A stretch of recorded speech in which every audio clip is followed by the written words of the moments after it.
Morning mga kalapatids. Ayan na sila.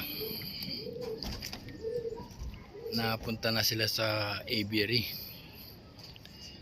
Nagsisimula na silang mag-viewing ang pang SDR natin.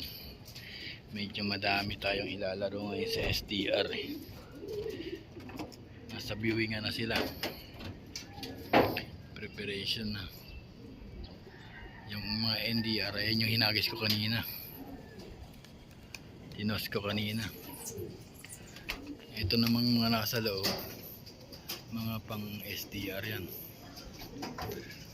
Ito yung pina-install natin na solar para kunyari daw makaminos. Ewan kung makakaminos nga, wala pang resulta kaka-install pa lang. Ayan ang area natin.